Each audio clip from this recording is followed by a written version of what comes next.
So hello everyone, this is C A Sanidhya Saraf, your friend mentor and coach for audit and law. So कैसे हैं आप? उम्मीद कर रहा हूं कि आप अच्छे हैं और आपकी प्रिपरेशंस बहुत अच्छी चल रही है, बहुत शानदार चल रही है, right? So again I am here with the 1.5 days study plan for the C A final audit. साथ ही साथ सी ए फाइनल लॉ का भी स्टडी प्लानर जल्द लेके आऊंगा मैं, और 1.5 डेज इकोनॉमिक लॉज का भी स्टडी प्लानर जल्द लेके आऊंगा आपके लिए। एक चीज क्लैरिफाई कर दूं मैं, कोई भी हार्ड एंड फास्ट रूल नहीं है कि आपने ये शेड्यूल फॉलो करना है। कोई हार्ड एंड फास्ट रूल नहीं है। रेदर मैं एडवाइस करता हूँ हर एक बच्चे को कि आप खुद अपना शेड्यूल बनाएं, वो शेड्यूल हमेशा आपके लिए बेनिफिशियल रहेगा। लेकिन जो बच्चे प्लान नहीं कर पाते, खुद से शेड्यूलिंग नहीं कर पाते, उनके लिए मैं लेके आया हूँ ये 1.5 डेज स्टडी प्लान। आप अपने स्टडी नीड्स के हिसाब से इसे कस्टमाइज कर सकते हो, मॉडिफाई कर सकते हो एंड अकॉर्डिंगली इसे यूज कर सकते हो, ठीक है? तो देखो, अगर हम बात करें, जो 1.5 डेज का समय होता है वो 3 पार्ट्स में डिवाइडेड है। एक होता है कि आप जिस दिन एग्जाम देकर आएंगे, उस दिन का समय। उस दिन आपको जो टाइम मिलेगा वो बहुत कम मिलेगा, मान लीजिए मुश्किल से 5 घंटे मिलेंगे। जो अगला दिन होता है वो होता है main day, the preparation day जिसको मैं बोलता हूँ, जिस दिन आपको समय मिलता है कि आप 12-13 घंटा पढ़ सकते हो। और फिर होता है कुरुक्षेत्र का दिन, यानी the battle day, the exam day. Again उसमें आपको अप्रोक्सीमेटली 5 आवर्स का टाइम मिलता है। तो इसी 23-24 घंटे में आपको क्या करना है? अपने पूरे सिलेबस की प्रिपरेशन करनी है। अब मैंने आपको एक टेंटेटिव एलोकेशन दिया है, एक स्मार्ट एलोकेशन दिया है कि आप किस तरीके से प्रिपरेशन कर सकते हैं, but depending upon your strengths and weakness आपको क्या करना पड़ेगा, इसे कस्टमाइज करना पड़ेगा। क्योंकि आपको पता है कि आपको कौन सा टॉपिक ज्यादा अच्छे से आता है, आपको पता है कि आपको कौन सा टॉपिक कम आता है, आपका क्या ज्यादा स्ट्रॉन्ग जोन है, आपका क्या ज्यादा वीक जोन है, that only you know, right?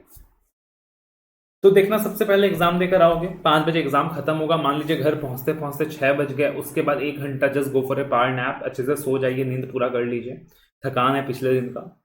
उसके बाद 7 बजे से पढ़ना शुरू कीजिए और 7 PM to 9 PM you can complete company audit plus जो भी सिलेक्टेड कंपनी अकाउंट्स का सेक्शन है आपके सिलेबस में। तो 139 to 148 प्लस जो भी कंपनी अकाउंट्स का जो रेलिवेंट सेक्शन का पार्ट है, 128 हो गया, 129 हो गया, 138 हो गया। तो जो भी कंपनी अकाउंट्स के रेलिवेंट सेक्शन है उसको कंप्लीट कर लीजिए।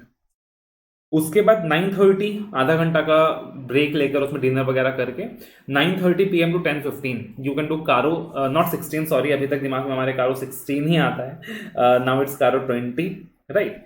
तो आप कंप्लीट कर सकते हो वहां पे कारो 2020।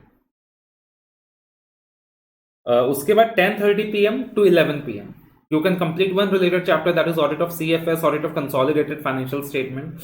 and अगर आपका कंपनी ऑडिट पहले से बहुत अच्छे से हुआ है तो इसी टाइम फ्रेम में आप 7 to 9 PM के ब्लॉक में CFS भी कंप्लीट कर लेना, और यहाँ पे कारो 20 में या तो एडिशनल टाइम लगा देना या कोई दूसरा चैप्टर कर लेना यहाँ पे। उसके बाद 11 PM to 12 PM you can do the ऐसा 700 सीरीज, जो ऐसा 700 का सीरीज अपना स्टैंडर्ड्स ऑफ ऑडिटिंग के अंदर आप उसको कंप्लीट कर सकते हो, जिसको हम लोग रिपोर्टिंग सीरीज बोलते हैं। उसके बाद now it's the time to sleep. इससे ज्यादा देर नहीं करना है, नॉट एडवाइजेबल, क्योंकि अगले दिन सुबह 6 बजे अपने को उठना है। Now come the next day, the preparation day. Morning 6 AM to 8 AM you can complete the topic of professional ethics. 2 घंटे से ज्यादा आप नहीं डाल सकते हैं, 2 घंटा लगाना भी पड़ेगा, इंपॉर्टेंट टॉपिक, और 2 घंटे से ज्यादा भी नहीं दे सकते हैं। You can use the audio clip for revision, you can use the revisionary video available for revision in my YouTube channel. उसके बाद आधे घंटे का ब्रेक लेकर अपना नहाने वगैरह का काम करके, ब्रेकफास्ट करके, you can start from 8:30 AM to 9:45 AM। इसमें आप 2 चैप्टर्स कंप्लीट कर सकते हो। पीयर रिव्यू टेंटेटिवली 45 मिनट्स लेगा and audit of PSU tentatively आधा घंटा लेगा।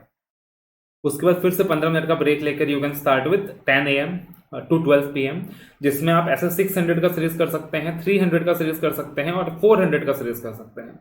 तो ये 3 सीरीज आप आराम से 2 घंटे में कर सकते हैं, ज्यादा समय नहीं जाएगा इन 3 सीरीज में, छोटे छोटे सीरीज। उसके बाद फिर से आधा घंटा का ब्रेक लेकर 12:30 से 2:30 PM you can complete the following standard, जो इंपॉर्टेंट भी हैं। ऐसे 200 में ज्यादा टाइम नहीं लगाना, क्योंकि फाइनल के लिए ज्यादा इंपॉर्टेंट नहीं होता है, मैक्सिमम 5 से 10 मिनट लगाना है। 210 अगेन 5 से 10 मिनट लगाना है। 220 अगेन 5 से 10 मिनट लगाना है। 230 अगेन टाइम कम लगाना है। 260, 265, ये जो पहले 6 स्टैंडर्ड्स है सबको टाइम बहुत ही कम लगाना है, बहुत ही कम। ये जो पहले 6 स्टैंडर्ड्स मैंने दिया है आपको लिस्ट के अंदर, तो इसमें आपको जो टाइम लगाना है सर बहुत ही ज्यादा कम लगाना है। फिर 299 इंपॉर्टेंट स्टैंडर्ड, 500 टाइम कम लगाना है 500 में। 501 इंपॉर्टेंट स्टैंडर्ड, 505, 510, 520, 580। तो accordingly you can complete it. उसके बाद फिर से आधा घंटा का ब्रेक लीजिए, पावर नैप लीजिए, लंच वगैरह करिए। Then 2:30 PM to 4 PM you can complete some technical standards that are very very important for exam, ऐसे 240, ऐसे 250, 530, 540, 550, 560, 570। तो ये सारे आप कंप्लीट कर सकते हो।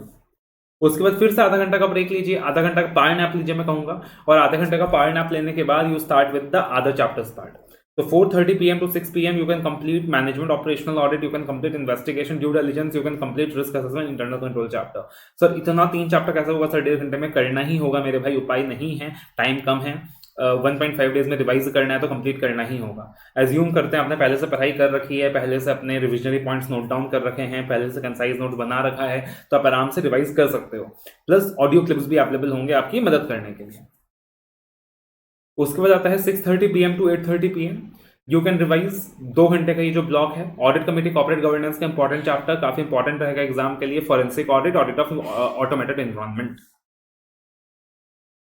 उसके बाद 9 p.m. to 12 p.m. जो लास्ट ब्लॉक रहेगा, you can complete NDFC audit, you can complete liabilities of auditor and you can complete the insurance audit.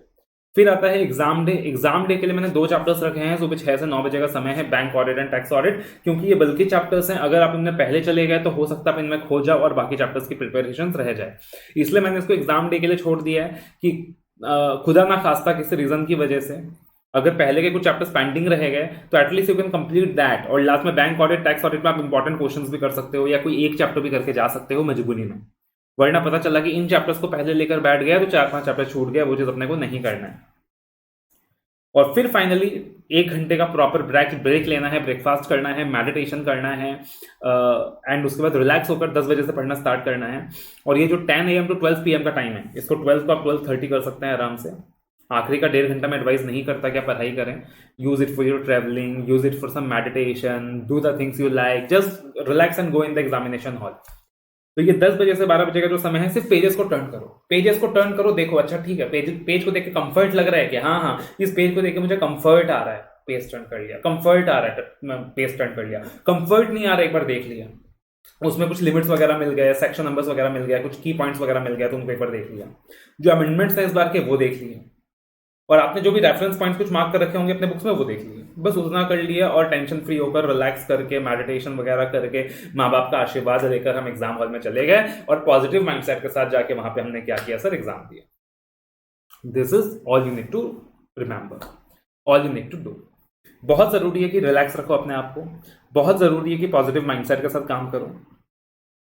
Exam में कितना आता है मैटर ही नहीं करता, सच्ची बता रहा हूं मैं. एक बच्चा जिसको 90 मार्क्स आ रहे हैं एग्जाम में वो भी फेल होकर आ सकता है, एक बच्चा जिसको सिर्फ 60 मार्क्स का आ रहा है वो भी पास होकर आ सकता है, अगर उसका पॉजिटिव माइंडसेट है और उसने अपने आप को पॉजिटिविटी दे रखी है कि यार मेरे को 60 मार्क्स आता है, 60 मार्क्स अच्छे से लिखता हूँ, 40 मार्क्स काम एंड कंपोज्ड मैनर में अटेम्प्ट करूंगा. वो बच्चा 60 मार्क्स आता हुआ भी पास हो जाएगा. ऑन द अदर हैंड दूसरा बच्चा 90 मार्क्स आता हुआ भी फेल हो जाएगा. This is the reality of C exams. तो अकॉर्डिंगली आपने अपने आप को काम रखना है, कंपोज रखना है, और उसी के अकॉर्डिंग क्या करनी है सर? प्रिपरेशंस देनी है. उसी के अकॉर्डिंग क्या करनी है? प्रिपरेशंस देनी है. ये जो एग्जाम से पहले का कुछ दिन होगा, इसमें मेरे साथ मेरे टेलीग्राम चैनल में एक्टिवली जुड़े रहिए. डेली बेसिस में कुछ एमसीक्यूज आपके प्रिपरेशंस के लिए पूछे जाएंगे in the Telegram channel, plus बहुत सारे स्टडी टिप्स, स्टडी रिसोर्सेज आपको मिलता रहेगा मेरी तरफ से on the Telegram channel for your preparations. तो use them and try to increase your marks. ठीक है ना? Use them and try to increase your marks. एक चीज जरूर करना है यार कि ये जो 1.5 डेज का समय है उससे पहले एक 100 मार्क का टेस्ट जरूर दे दीजिएगा. That is very very important, है ना? तो 1.5 डेज का एक 100 मार्क का टेस्ट जरूर दे दीजिएगा, बहुत ज्यादा इंपॉर्टेंट है. अपना मेंटर ने आपके लिए एक सिंगल 100 मार्क का टेस्ट सीरीज का भी मुहिम स्टार्ट किया है कि बहुत ही ज्यादा नॉमिनल फीस में, आई थिंक अराउंड 150 रुपए में आपको वो 100 मार्क का टेस्ट मिल सकता है, जहां पे paper is fully set as per ICAI parameters and the evaluation is properly done as per the ICAI guidelines. तो you can avail that. And again एक बार आप टेस्ट देते हो तो उससे आपका जो कॉन्फिडेंस लेवल है वो बहुत ज्यादा ऊपर चला जाता है, आपको अपनी गलतियों का पता चलता है, आप अपने मिस्टेक्स को आइडेंटिफाई कर पाते हो. ठीक है ना? तो अगेन जैसे कि मैंने पहले भी बताया था, ये शेड्यूल कुछ हार्ड एंड फास्ट नहीं है. आप अपने स्ट्रेंथ्स एंड वीकनेस के हिसाब से कस्टमाइज कर सकते हो इसे. This is just for a fair idea कि okay this is somehow I can proceed, है ना? So all the very best, love you all, take care.